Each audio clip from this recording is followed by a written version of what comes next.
and all is still go as we monitor our status for it. Good luck and Godspeed. Have you ever had a premonition, a feeling that something dreadful was about to happen?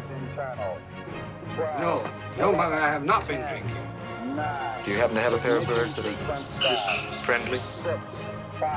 We all go a little mad sometimes. I have to go back into the past once more, just once more. This is HitchPod, a podcast counting down the 20 best movies of the wonderful 20th century director Alfred Hitchcock. In this podcast, we rewatch a Hitchcock movie and then talk about it. I'm Dan Lipke, and I'm disguised as a milkman. And I'm Kat Jones, and I'm staggering into the bedroom with a knife in my back. Because this time around, we're rewatching the 11th best Hitchcock movie, as voted on by our listeners, and that is The 39 Steps from 1935. Yes, 1935. Do you want to know a few things that happened in 1935? Yes, I can't remember 1935. It was some time ago now. It was some time ago.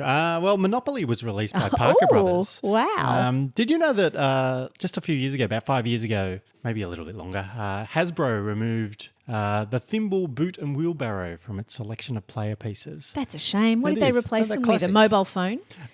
Well, no, nothing quite as modern as that. The list I've got here are the Tyrannosaurus Rex, Oh, a wow. rubber ducky or a penguin. So, yeah. All animals. So, yeah. That's Yeah. because, you know why? That's because everyone always wants to be the dog. Yeah, maybe. Yeah. That's exactly why. It's just Yeah, well, kind no of one wants to be the bloody wheelbarrow. one wants to be a Wheelbarrow was stupid. thimble. Thimble was stupid too. Or a boot. Yeah, good decision in retrospect. Well done.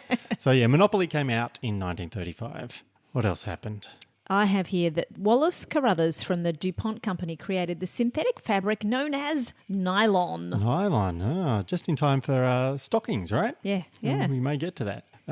Here in Australia, we've got Vegemite, the great spread that all Australians love and nobody from any other nation can stand. It was purchased by Kraft Foods, who took over it. I'm very surprised that was so long ago. I'm sure it existed before because it was made out of some Yeah, detritus like- from beer or something. Yeah. But it was taken over by Kraft Foods. They said, "Yep, we want a bit of that." So that happened in 1935. Yep. We had also Charles Richter invented the Richter scale Yeah. while he was studying earthquakes in California. Yeah, good work. Someone had to do it. Yeah. He did it, put his name to it. I did go to look up the top names in 1935. Yep. We kind of have abandoned this because they're always the same. But They're I always thought, the same. but I thought, what about in Scotland? Maybe if I looked them up in Scotland, Oh, which is interesting. where a good amount of Yes. this movie is set, that might be a little bit more interesting. But no, it was John and Mary. So, yes. Come on, people. Start to think of some new names. Anyway, so the best-selling book in the US, this was called Green Light. It was by Lloyd C. Douglas. And the plot of this, it followed a surgeon's destroyed career after he takes the blame for a lethal failed operation performed by his mentor.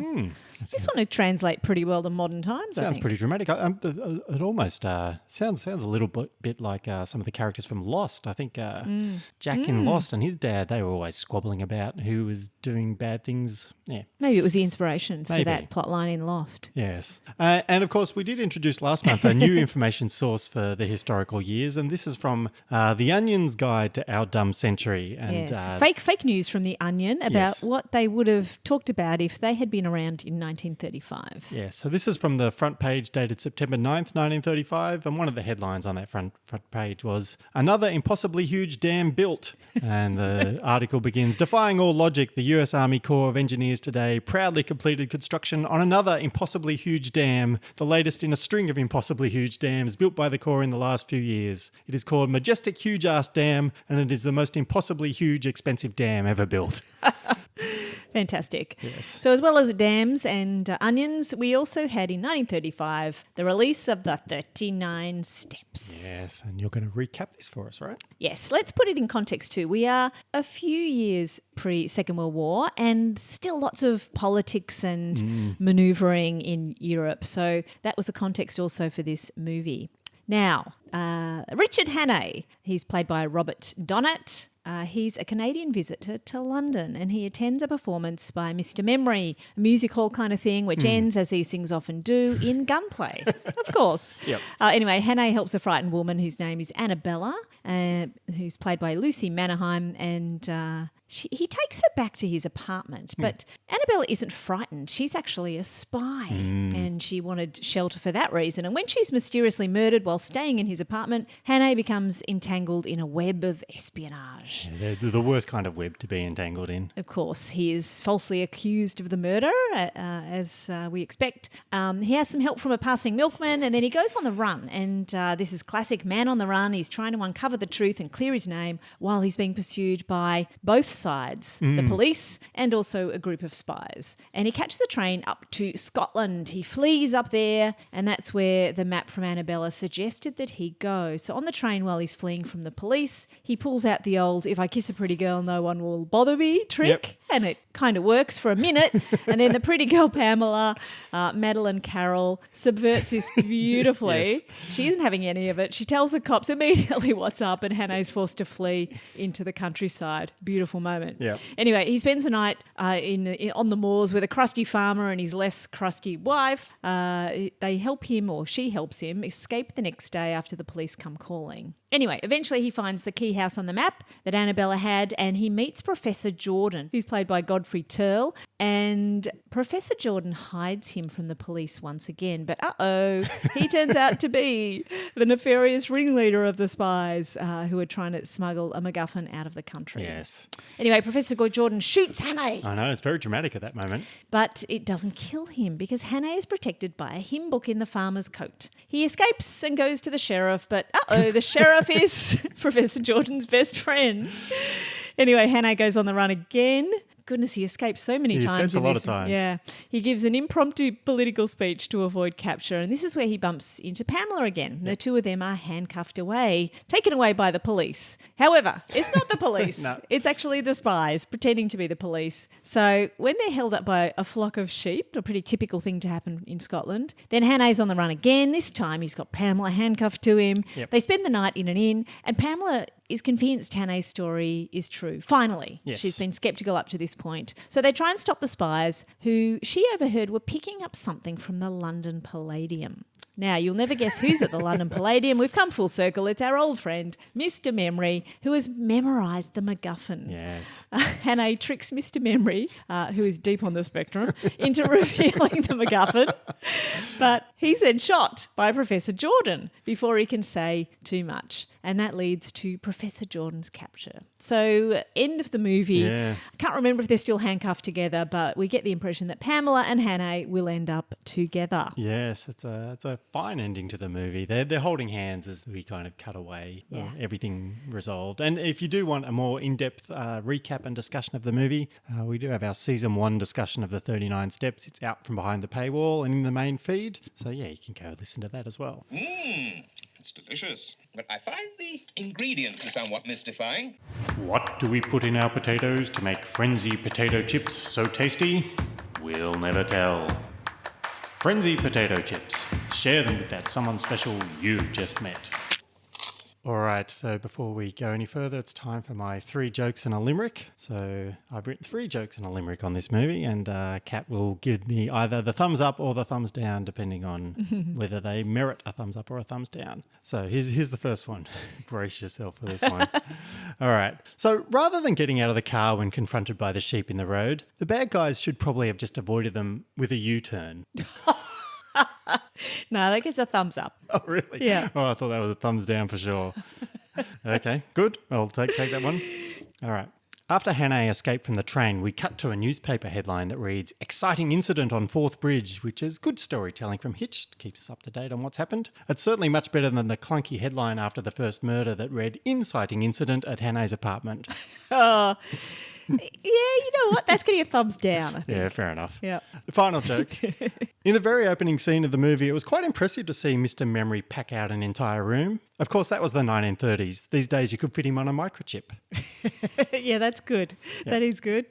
Thumbs up for that one. Thumbs up. And of course, the limerick. Kidnapped together in a slow car, an antagonistic relationship so far. But a night sharing a bed will bring things to a head. that happens when you're cuffed to your co-star. Oh, that's good. I like that. I like the co-star rhyme there. So thumbs up on the limerick as well. Excellent. So what did you think, apart from these fine jokes that I've just given you, what did you think of the movie?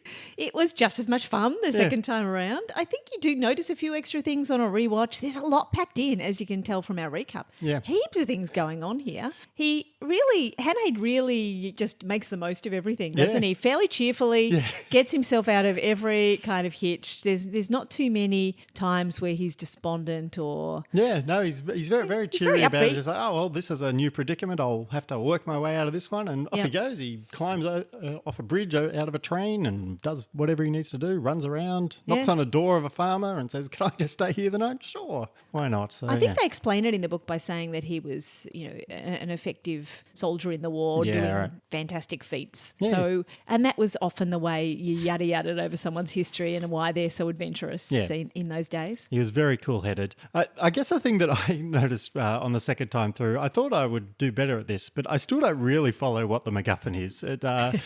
I know it doesn't really matter because that's the whole point of a MacGuffin, but I like it when there's at least some vague explanation of what's going on, no matter how absurd. And I didn't feel I had this here. I just knew he was on the run and looking for something. I wasn't quite sure what, but it didn't really matter, as I say. But just a little bit more clarity on the MacGuffin might have been nice. I think that we are so tolerant of when the MacGuffin is in a microchip, for example, but it's just as bad as if the MacGuffin is in Mr. Memory's memory or as in The Lady Vanishes in a tune. We would be totally tolerant if they were chasing a microchip, wouldn't we? Yeah. Is- But I would have known it was in a microchip. I guess maybe I just don't like the whole tune idea because, as you said, it is back to back that we've had it in The Lady Vanishes and the 39 Steps, and a little bit annoying when they're humming this tune over and over. It's like, all right, come on. Would we be more tolerant if it was a whole lot of papers or blueprints or something like that? Like if it was actually a piece of paper? I might be. I might be more tolerant of something tangible. I just find by the time we get to the end and it's Mr. Memory, I'm not quite sure why I'm paying attention to Mr. Memory in this final scene. We are, and okay, that's fine. It seems so improbable. What could he possibly have memorised that it would be so important that... Anyway, I guess it's another more interesting way than giving people a map or a piece of paper, true? Yeah. So it is a perfect MacGuffin in a way. Yeah. I had no idea what it was either. Yeah. Like it is inexplicable. Yeah. I guess the other thing I noticed was, and I mentioned this as we were watching it, was when Hannah is with the farmer and his wife, and the farmer's, this not very pleasant dude, and his wife is about 50 years older than the wife. Yeah, and the wife seems quite charmed by Hannah and helps him escape and says, put this coat on, off you go, run away, I'll cover for you because he's going to give you up, and you sneak out the back door. And it did feel very James Bond-like. It's kind of almost a Bond trope that Bond has sex with the opposition spy, and then suddenly they're helping him, solve whatever calamity is about to occur. So I thought that was kind of fun. But especially when you consider that, this movie is seen as a precursor to North by Northwest, which in turn is seen as a precursor to the James Bond films. So I like that link there. Yeah, that's right. It was, this is so North by Northwest, this wonderful movie. And James Bond movies had not been around. No. This is definitely predating and is often said is the basis for all of the Bond movies. The other thing I think is happening here is Hitch is taking something that was in the book and ridiculous in the book, which was everyone Hannah bumped into, he summed him up, and if he looked like a good bloke, he told him everything. Yep. I think this is it's kind of subverting that, where the guy he bumps into actually was very cynical. The old crusty dude did not trust him at all. And then we just go into the, the femme fatale falls for him because women are a bit dumb. Yeah. But still, I think it was probably better than what was in the book originally. Was he looked like a good chap, so I told him the story, which was in the original John Buchan book. Yes. We'll get more into the book a little bit later. We have opinions on the book, so stay tuned for that. Yeah. Before we get to the book, though, what's the most famous scene of this movie, do you think? We're going to assess whether it's overrated or not. I think there's a lot of famous scenes really in this movie that then have sparked off other scenes in other movies. But I like to think that it's the fake speech that he gets hustled to the front of a crowd and suddenly has to pretend he's someone he's not. Yeah. And this is also a famous trope, right? Yes. And Is it overrated? No. No, it's absolutely delightful. It's genuinely laugh out loud stuff when he's bumbling his way through this speech and pretending he knows why he's there and thanking people and nodding to other people. It's very funny. It is beautifully written. Yeah. And there was a version of this scene in the book as well, but again, the movie version is much, much better. Yeah, absolutely. So what about an underrated scene? Have we got one of those? Early on, the scene with the milkman, I think, is quite underrated because Hannay needs to get out of the apartment. The apartment's being watched by the spies, but also he knows he's got to get away from the murder because otherwise he's going to be accused. And it's early in the morning. The milkman is the only person around at 5 a.m. Or whatever, and he comes up with the idea of switching clothes with the milkman. Which is a good idea. Yeah, great idea. But how do you persuade the milkman? So the reason this is so delightful is because he tells the milkman the truth. Yeah. He's right up front. Just, I need to swap clothes. There's a spy. I've got to escape. A dead spy in the room. I've got to get out of here. And again, I think that was enough in the book. Yeah. But in the movie, beautifully done. Again, completely subverted. Doesn't believe him whatsoever. And so he comes up with some other story which he thinks is a lot more believable about, I'm actually having an affair with a woman in this building. I need to escape because I think it's a husband outside. Brother-in-law and the husband are outside. Yeah. Milkman totally buys that one. And much more enthusiastic about helping as soon as you realize, got to get into the bro code here. Got to help him out. Fully participates. Very funny. Yeah, underrated for sure. Very underrated. Which probably does bring us to the book, right? Yes, that's right. I mean, over on Patreon, we often will try and read the book that comes along with the movie, which has been an absolute delight so far. And it is a very short book. Yes. And it is a dreadful book. It is. It was the summary or the synopsis. The dreariest man alive goes for a run through the Scottish moors, I think, is the synopsis. And that was pretty much all it was. It was kind of hard to believe that he spent the entire book just running around. I'm not quite sure how small an area, but that's all he did. He just ran from scene to scene and told new people what was going on, and they believed him, and then he went off to the next scene. It was very dull. It was incredibly. I mean, he was boring at the start. It begins with him being boring and having a dull time in England and talking about it. The writing's pretty dreary as well at a line level. Anyway, we get told about every time he has a drink of whiskey, he eats breakfast, he gets dressed. Yep. Here's what the weather looks like. And, he has... The bad guys are chasing him, but his heart rate doesn't even rise. No, it's incredible. It's things like, I observed a plane in the sky. They might have been after me. I was scared. I went to a pub. I then went to the station where there was a man on the platform that looked sinister. Never mentioned again. It was just so bad. I did feel like this was a first draft of a book where he's just like, maybe this will happen. Hadn't planned anything. You're just all right, I'll write a chapter today or half a chapter, see where I get up to. That's right. Got half an idea for a story, lost interest by the time the next day came around. Yeah. Clues kept appearing halfway through the book that had never been previously mentioned. Yep. I took out the notebook that I had been writing in every day up to this point, and now we're on day 6. Yeah. It's very funny. I had a sleep. I nearly overslept. I got to the train with 2 minutes to spare. I departed at Reading. I changed trains at Birmingham. It was just... Yes. Yeah, anyway. It was not good. And you kind of missed out on, because you listened to the audiobook version to kind of really zip through it. I read the printed book version. So one thing you missed out on, which I had to wade through, was that the written Scottish dialogue was spelt out phonetically. And that was such a pain to read. I was like, this is not even the English language you're writing. Oh, that is so bad. It was very, very bad. Drove me insane. It's always irritating when any author does that. Oh my God. Just write it normally and say, he said in a Scottish accent, if you have to. Yeah, so Hitchcock, I mean, absolutely incredible for him to see this story and see the potential in the story and look at it and say, if I was making that into a movie, here's what I would do. It was improved no end. And in fact, of course, it wasn't Hitchcock that improved it on his own. Yep. It was, of course, the screenplay, the duo of Charles Bennett and Ian Hay, who were always brilliant at dialogue and adding in spicy moments and also foreshadowing. And it was just So well done. It's such an improvement on the book. Yeah. Dramatically so. And I think sometimes Hitch throws away the book. It wasn't thrown away exactly. No, there were lots of chunks of the plot in the book were in the movie and just improved upon massively. As we said, the speech, the staying with the farmer and his wife, all that kind of stuff was all in there. Although he did add a love interest to the movie, Oh, that which improved did not it too. exist in the book. So if you want to join us, see exactly our thoughts on the book club, you can go over to patreon.com/HitchPod, and that's where you'll find that. Sign up for a couple of dollars a month. That gets you access to all kinds of other things as well, including our ongoing series of rewatches of some of our favourite movies from after Hitchcock's death, where we watch them through a Hitchcock lens. So we've just released a discussion on The Shawshank Redemption, which is also based on a very short novella, this time by Stephen King, so it was much better written. That's an understatement. Yeah, so the novella of Shawshank Redemption is good. The movie is also good, spoiler if you haven't listened to that. But go to patreon.com. You can listen to all our other movies as well. And next up, I think, is Election, which is directed by Alexander Payne and starring Reese Witherspoon and Matthew Broderick. So $2 a month for that.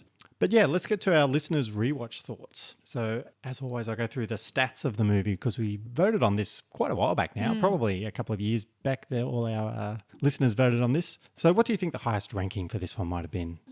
I imagine it'd be top 5. Has someone got it as number 2 or 3? Someone's got it as number 1. Aha. So someone got a Fantastic. number 1 in here. Yep. The lowest ranking that we had on record? 10. 26th. Okay. So we had 76% of people had it in the top 20. 57% of people had it in the top 10. And it finished overall 11th. So compared to The Lady Vanishes from last month, the 39 Steps had fewer top 20 votes, but more top 10 votes, which suggests that the 39 Steps was more widely varying. So more people loved it and hated it, whereas the Lady Vanishes was less dispersed, which is kind of reflected in the differences between the patrons and the non-patrons. So after 3 months in a row where there was no difference at all between patrons and non-patrons, this time the movie would have been number 9 had it just been the non-patrons, but the patrons preferred other movies to this one, which dropped it back to 11th. Interesting. So we also ran some Twitter polls to gauge opinions on the movie. Who was the favourite male character, according to our Twitter voters? Presumably Hannah. Yeah, by a fair way. 61% for Hannah. Mr. Memory. Only 61%. Mr. Memory, 33%. Got a few votes there. What What about the farmer? Well, no, I don't think he got any votes, sadly. The favourite female character? Would have to be Pamela. No. It was Margaret, the farm wife. 63%. People liked her stepping up for herself. Yeah, she didn't do anything wrong, really, did she? No, she was good all the way through. Question 3 was the distance between which 2 cities would you have the best chance of estimating? And there were several options here. Sydney and Melbourne was the number 1 winner, 58.3%. Winnipeg and Montreal was the bottom of the list, despite the answer being given in the movie. So people still couldn't guess that one. Was there a none of the above? I mean, I would have there was New York chance. and Los Angeles, and there was London and Paris. I would have no chance. I don't even know the distance between Sydney and Melbourne. About 713 kilometres. I could tell you in air miles. Yes.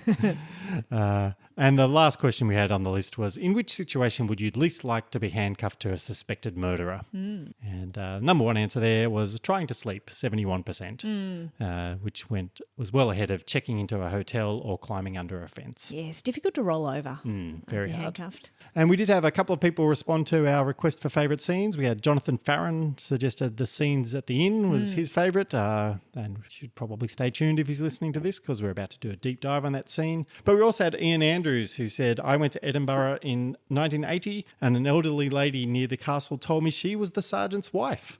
So the police station is his answer, and fair enough too, Yes. if you meet a star of the movie. That's great. And we did have one question about this movie, right? This was from Freddie on Patreon, asked us this question a few months back. And he says, I don't get why Hannah isn't killed when the mysterious woman is. Presumably the killers needed to get into the house to kill her, so why not kill him too? Why leave the house, ring the telephone and wait for Hannah outside? Unless they were trying to frame him, but then why chase him across the country? Maybe I've just misunderstood, but I'd be interested in your thoughts. Yes. So the book sort of clarifies this. There's basically he's he suggests that, if he goes to the police will just laugh at him and he'll be charged with the murder, and there's enough circumstantial evidence against him for him to take the fall for it. So it looks as if he was being framed there, and he didn't know enough people in England to testify to his character. So maybe that's what they were trying to frame him. Yeah. The line in the book says they were clever enough for anything, and an English prison was as good a way of getting rid of me until after June the 15th as a knife in my chest. Yeah. And June the 15th in the book is like the key date. The key date. Yeah. But also they were waiting for him outside to stop him from leaving and waiting outside until the police turned up effectively. Yes, right. I mean, I'm not sure why they were ringing him unless they were going to tell him, no point leaving, we'll kill you if you come out. Yeah, maybe. But yeah, they didn't expect him to give them the slip. Yeah. So I think that was the reason. I have another theory as to why they might have rung him as well, because I think maybe they got in there, they killed the woman, and then they were undecided whether they should kill him or not. So they went back outside to ring the professor and say, hey, should we kill this Hannay guy? And he said, oh, no, just wait there. So they thought, we'll call him back and tell him to stay there. So they were on the phone anyway. They thought, we'll just give him a call. That's right. Yeah. And also, where were they ringing from? Was there a phone box over the road? So.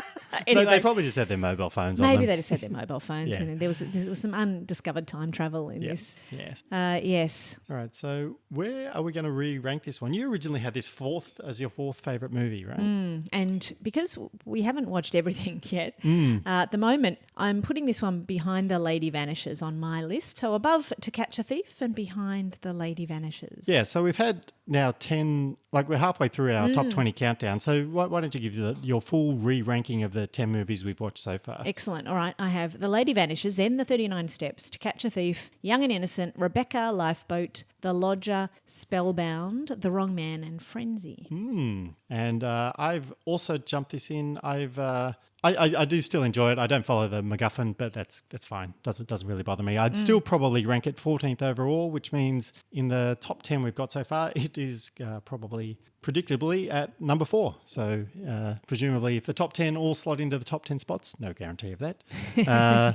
This is exactly right. So I have To Catch a Thief as my number 1, The Lady Vanishes, Young and Innocent, The 39 Steps, Rebecca, Frenzy, The Lodger, Spellbound, Lifeboat, and The Wrong Man. So that's the top 10 list as we hit the halfway mark of this 20 countdown. And interestingly, we're not even into the top 10 yet, but two of my top 5 are already done.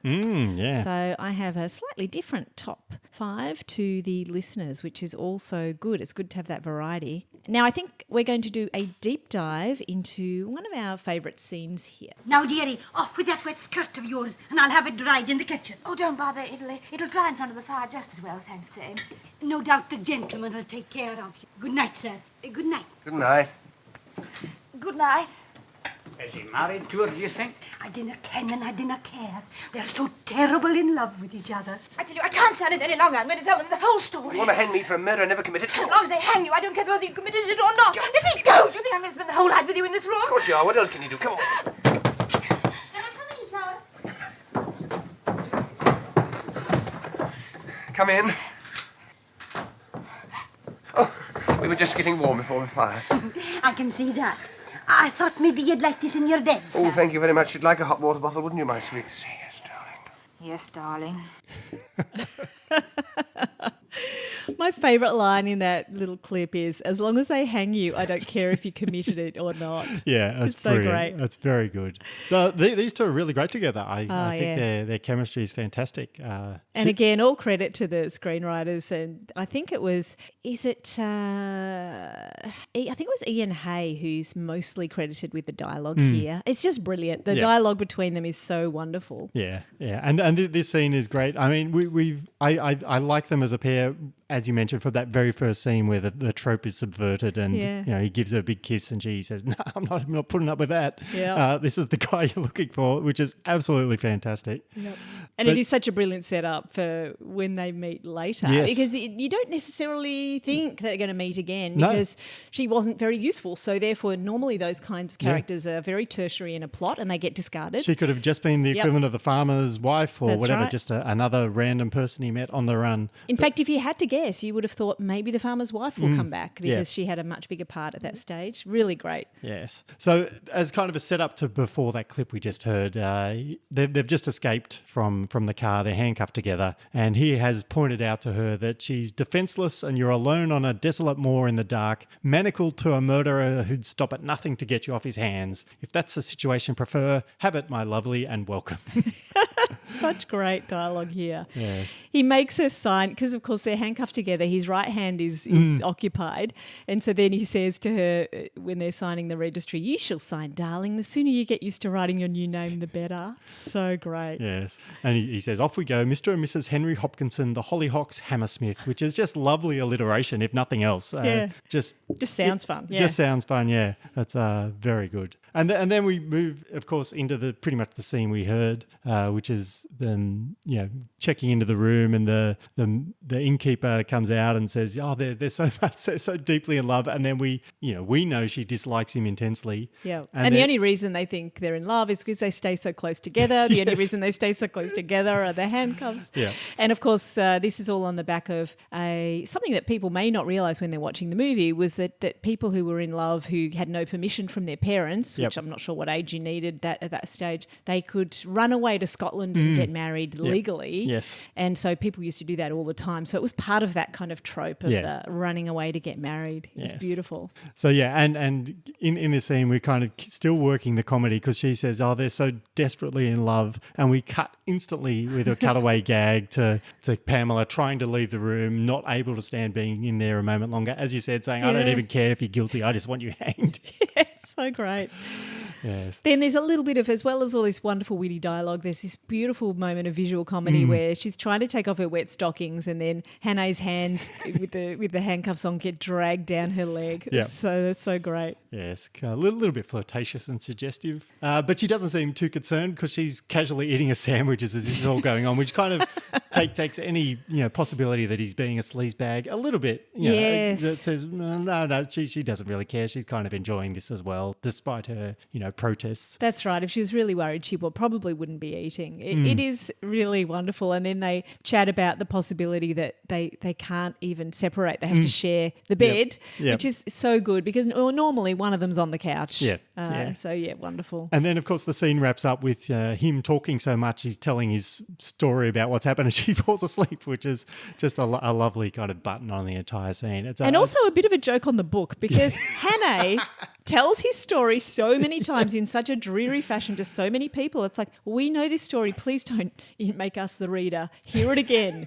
You telling the next shepherd or whatever the full story. Yeah. So I think that was a bit of a play on the book too. That's fantastic if that's true. Yeah. So I think this is a really good scene because it's got so many comic elements that establish their chemistry, and there's no time to muck about because this is the last quarter of the film. Is it that late? She's been out of the movie until with 20 minutes to go basically. Yes. And it's the climax of the whole movie. So Hitchcock doesn't have much time to muck about. It's not a bad way to introduce a love interest when really it's not the point of the book. So people who love the book, I don't know whether there were thousands of them, but people who love the book might have been a little bit annoyed if there was a love interest all the way through. So maybe this is one way of just making sure that it's interesting but not too different. Yeah, and it's an advance on what Hitchcock had done previously. I think in some of his earlier movies, just like the plot demands it, so therefore they're now in love, and there's no real indication of why they're in love. It's just, you're the man, you're the male star of the movie, you're the female star, we are now in love. But here, he's establishing some attraction between the two of them, which is much better. So much better. I think it's fantastic. Some shampoos keep you looking young. Some shampoos keep you looking innocent. But only Garnier Young and Innocent keeps you looking young and innocent. Young and Innocent shampoo. Because who wants old, guilty hair? So this time we're going to do a bit of a do-over, and we know Hitchcock liked to redo ideas. In fact, he's already redone this one in North by Northwest. But let's assume that Hitchcock had a further 89 years to think about this particular movie, and he was remaking the 39 Steps. Yes. Now, you're not allowed to say that, the North by Northwest plot points come in. How would he redo this particular movie? What would he do differently? Yes. Well, we'll continue with our pattern of using ChatGPT for some alternative titles. So I asked it for some. So here's 5 possible alternatives for the 39 Steps if we wanted to mix it up a bit. So Highland Fugitive. No. The Scottish Chase, On the Run for Murder. No. They're very literal, aren't they? Those two were. The Secrets of Mr. Memory. Well, that one's not so bad. Oh, sorry. I just reread this one. Highland Spyland. I think that's the parody. Good one, ChatGPT. I like that for the parody, though. I want you to write a book, The 39 Steps, as a parody of the original book. Yeah. And the last one we've got here is The Half Finger of Fate. No, that's, well, The Half Finger on its own would be a good title, only it sounds like a horror title, so, it's not quite right. So, maybe not. I think I like The 39 Steps is a great title. It is, yeah. Yeah. It was, in the original movie, it was a literal staircase and it was fine because, of course, they had to keep going to beaches around Scotland. Yeah, they searched every steps. beach in Scotland and counted steps. That's how fascinating the book was. I think Hitchcock improves this by making it the name of the spy ring. Yeah. Was it? Is it the name of the spy ring? Yeah. I mean, yeah. Makes no sense, but it's much better. Yeah. Yeah, it's the name of the MacGuffin. I don't know. Yeah. But yeah. So obviously it doesn't matter what the 39 steps is. No. It's completely pointless. So I think in a modern movie, if you're going to redo this, you make the 39 steps be steps in an algorithm. Oh, that's good. So you've got an algorithm that can break any code or whatever. crack bank accounts or whatever. But the algorithm has 39 steps, and that's what they're trying to track down. So I think that you could still keep the title. Sorry, ChatGPT, and So I think that would work as well. Oh, that's fun. And also, in a modern movie, we would have to solve that problem of everyone being locatable at all times. Yeah. It's very hard to be on the run, although there are TV series about this, right? Yeah. Hunted and all of those ones where you put your mobile phone in a dumpster somewhere and off you go. Yeah. So that would be the kind of thing we're looking at here, I think. You'd have to upgrade a lot of the challenges to, avoiding modern cameras and GPS. So he'd have to be a lot cleverer to avoid them, but that's fine. That's a good challenge for a screenwriter. It feels like there are movies where this happens and it's quite exciting trying to work out how these people are found or not found. I quite like the idea that, the farm, he takes the farmer's coat still, that's fine. But this time, instead of a hymn book in the chest pocket, there's the farmer's mobile phone there. And he doesn't know that he's being tracked by it, but he is being tracked by it. And then he's shot, and so you've got double effectiveness of him being shot. The mobile phone saves him from the bullet, but it also destroys the mobile phone and saves him from being tracked. So I think you could get all kinds of modern things in there to make it actually even more interesting and more that's skillful. Fantastic. Yes. When it comes to the speech where he's hiding in plain sight, I mean that hiding in plain sight is wonderful. Yeah. And so I think you still have that speech, and it's just some more modern political satire. I mean, there's plenty of opportunities to rewrite that. There's plenty of politicians who have notable speaking patterns in today's world that you could make fun of. It'd be brilliant. Yes. What about modern actors? Who would Hitchcock cast in these roles? Let's, first of all, which role is Florence Pugh going to have? Because she's always in ours, isn't she? Yeah. She has to be the spy because she's good at accents. Spy. Yeah, she's good at accents. She'd make a superb spy. She's already been whatever she's, Black Widow's little sister, White Widow. I'm not sure what she's called in the Marvel movies. So, but yeah, definitely make her the spy. Get her killed out of there. But she's done her slot in the movie. I think Benedict Cumberbatch would make a good Hannah. He's got that kind of unflustered, stiff upper lip kind of attitude to things. That's right. Anyone who's a potential James Bond would be good in this role. So what about Pamela? What about Rachel McAdams for Pamela? Yeah, I like that because we have already had, speaking of the MCU, Benedict Cumberbatch is Doctor Strange. Rachel McAdams is his love interest in that. So they've got established chemistry. Get the two of them together. They're used to being in movies together. That's brilliant. What about the Professor? Who's our villain? I feel like I've gone to this one before, but I do like Christoph Waltz as kind of this this nefarious villain. So he's the one from the Inglourious Bastards. He's the very terrifying, slow-speaking, ominous, menacing person who doesn't get too upset, but he speaks calmly and slowly and that's terrifyingly. It has to be sort of an academic style character, and that's how it was.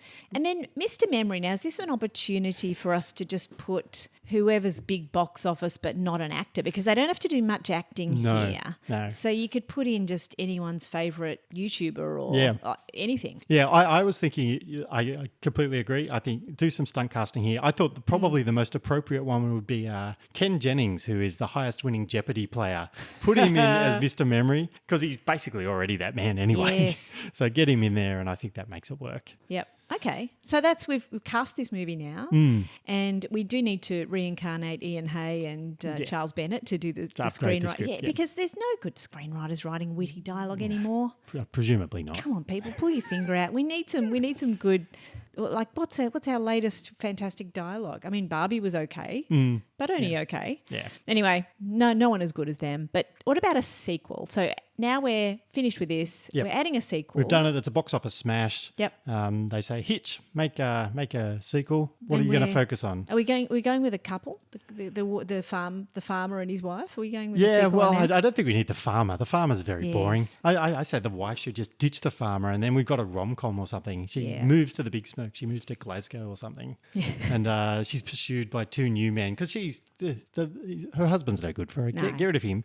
He could be an ominous threat in the background, That's right. trying to follow her to Glasgow, and she's having these, romantic adventures with these two suitors. Fantastic. It turns out they weren't married after all. Exactly. Yeah. I did with this plot idea. I did get ChatGPT to come up with a title for the idea of the farmer's wife in this rom-com. ChatGPT suggested "Glasgow for it." Well, that sounds more like a sitcom to me. That sounds possibly more like the 8-part TV show. Yeah. Oh, great. Good work, ChatGPT. What about a prequel if this was a big hit? The prequel, is it about Hannah in the First World War? Oh, it could be, yeah. Yeah. I think that would As a work. spy? I mean, we presume he was a spy. Yeah, I think that would actually work. Get a young Hannah in there. I was thinking, the prequel to the 39 Steps might be the 38 Steps. Yeah, that's and we good. see how Professor Jordan snuck worked his way up the organisation and pitted all the spies against one another, so he got in charge. But I think I prefer your idea of young Hannah. Well, that could still be called the 38 Steps. It could be, yeah. You could have both characters rising through the ranks as they go. Little do we know that they're about to meet head to head in the original. Yeah, I think that's great. So just like we just recently said about a TV show, what about an 8-part TV show? Which minor character could get their own show? Well, I was thinking, because in terms of spin-offs, you've got The Big Bang Theory, which has spun off the equally terrible Young Sheldon, which is basically focusing on the most nerdy character as a young nerd. So I think the 39 Steps should do the same thing and spin off Master Memory, in which we look at a schoolboy Mr. Memory and him, all the classic sitcom tropes, him being a little nerd, precocious young know-it-all. On the spectrum. Yeah, driving his parents crazy. Yeah, that's right. Yeah, writes itself. Excellent. All right, so what should we watch next if we enjoyed this movie? The suggestions from some algorithm on Google would suggest there are a couple from the 60s and 70s, mostly these movies. One's called The Macintosh Man, and not a bad title, and that stars Paul Newman and Dominique Sander, and that's a member of the British intelligence assumes a fictitious criminal identity and allows himself to be caught, imprisoned and freed in order to infiltrate a spy organisation and expose a traitor. Sounds pretty similar, Yeah. broadly similar. Bit of a long con there, or maybe it's a short con, who knows? So that one's from 1973. Yeah. If we go back a little bit, we can go to the Double Man from 1967. This is Yul Brynner and Britt Eklund. Really? Yeah. This one's in a complex piece of espionage. The Russian Secret Service attempts to kidnap a high-ranking officer in the CIA and replace him with a double of its own. Ah, yes. That's a bit more spy thrillery, I think. Well, these ones are all very Cold War era, so there's a lot of agent, double agent, pretending who you're working for. This next one, 3 Days of the Condor, classic movie, 1975, starring Robert Redford and Faye Dunaway. Yes. And this is a bookish CIA researcher in Manhattan finds all his co-workers dead. I hate it when that happens.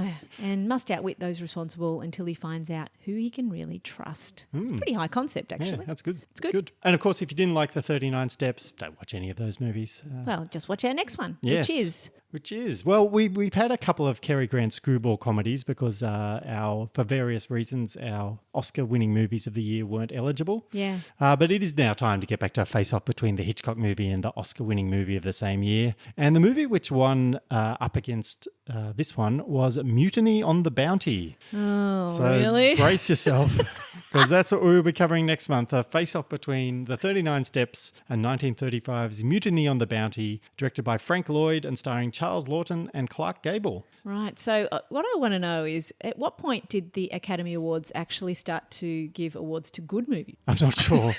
we haven't found many, but we will see how we go with Okay, so we're going to Mutiny go on the through Bounty. Best Picture, Best Director, Best Actor, Best Actress, seeing if the 39 Steps was robbed. Presumably I'm guessing it was, yeah. But until then, I am Dan Lipke and I am hiding from the police by kissing you passionately. And I'm Kat Jones, immediately turning you in. Thank you for listening to HitchPod. Please come and talk to us on Twitter at HitchPod Tweets or on Facebook by searching for HitchPod. And you can also email us directly at feedback@hitchpodonline.com. And if you want more Hitchcock content, please consider becoming a HitchPod supporter. Just go to patreon.com/HitchPod. And for as little as $2 a month, you can get access to our Season 1 coverage of every single Hitchcock movie, as well as bonus episodes on Hitchcock-esque movies. Invitations also to watch live rewatches and much, much more. Ladies and gentlemen, I apologize for my hesitation in rising just now, but to tell you the simple truth, I'd entirely failed while listening to the chairman's flattering description of the next speaker to realize he was talking about me.